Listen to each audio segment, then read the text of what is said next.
Hey, guess what? It's that time of the year. The grass has stopped growing and your clients want to stop paying. Stay tuned.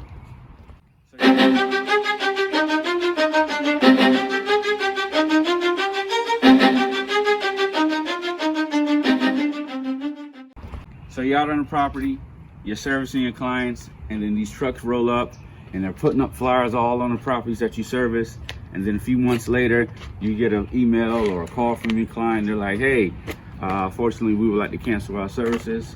And you know that you're gonna be out the next day servicing the neighbor's lawn, and you're servicing the neighbor's lawn the next day, and that same truck that pulled up is now servicing that same client that just canceled you, and you know for a fact that that company is charging 2 times less the amount that you're charging by the month.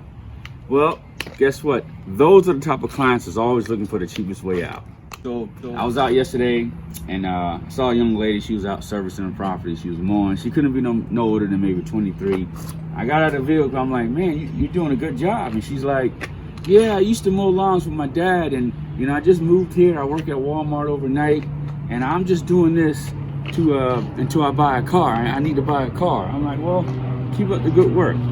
So I get in the vehicle, and it doesn't hit me till later till I realize, man, I wonder if she's gonna, you know, let the clients know in advance that she's planning on canceling their services soon, or, you know, does the clients know that she's only here temporarily?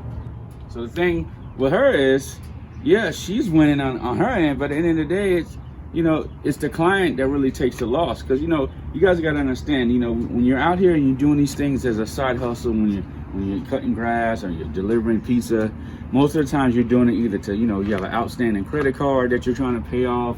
Some of you, you know, are trying to purchase a house. So once you reach that goal, you no longer need to hustle. I mean, if you're just delivering pizzas because you want to purchase a house, by the time you purchase that house, you're like, hey, I don't need to deliver pizzas no more because I have a full-time job, or I don't need to mow lawns no more because I paid off that credit card. Well, that's the problem right now. It's, you have a lot of people that are looking for the cheapest way out, and they're going with these weekend warriors, or, you know, these certain companies that are just trying to get all these lawns, you know, trying to grab all as lawns as they can, and they're just running through, just grabbing everything for the cheapest cost. And then when they get on the property, they're mowing, they're leaving a big mess, and they're just going crazy. You know, we got a new client a few weeks ago, and she was like, you know, I'm with such and such. We know the company, we get a lot of their clients, and you know, they come on my property, they make a big mess, and they broken my screen 5 times, and they had to repair it 5 times. And, you know, it comes to the point where enough is enough. When do you stop damaging my property?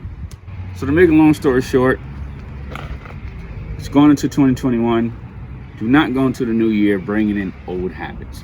If you got clients that are coming on for a few months and then they're canceling, and then they're coming on and then they're canceling, yeah, in your mind, you're like, well, it doesn't matter if they cancel and come back because I'm still getting paid. But then what you're doing is you're holding up spaces for those that really want a professional company, that really want your services.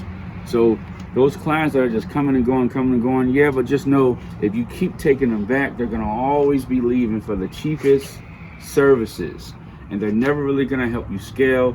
You know, there are people out there that truly want professional companies. They want companies that are gonna answer the phones, they're gonna send invoices, they're gonna, you know, it's gonna say thank you and stuff like that. They want companies that's gonna, you know, you're gonna show up, you're gonna respect their property.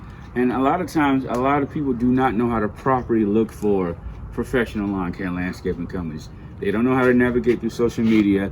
They're not very good with the internet. So what they do is they're sitting in a traffic light and they see a truck and they just call that first number, and they end up signing with that company because that company picks up. But they don't know how to actually check the reviews, or, you know, just try to fill them out. And that's why you get beat by a lot of these smaller companies, because they're coming, oh, I'll do all this for $50 a month. And then the bigger companies, or the companies that are more professional, they're taking a loss.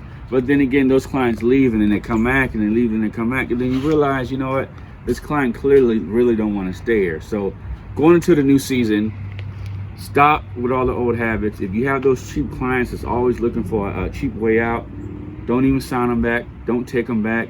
Just let them go. Always remember, you want to make sure that you are scaling your business. You are taking on clients that really want your services. You are taking on clients that want to see you progress. And those clients, especially those clients that come out, they bring you drinks and stuff like that, those are the clients that you want. People that show signs that they really don't want to truly be with your company. They really don't want you to service your company. Don't be afraid to let them go, because when one door closes, the other door opens. Stay tuned. Don't forget to like, subscribe, leave a comment, share this video, follow us on Instagram and Facebook, and enjoy the rest of the video.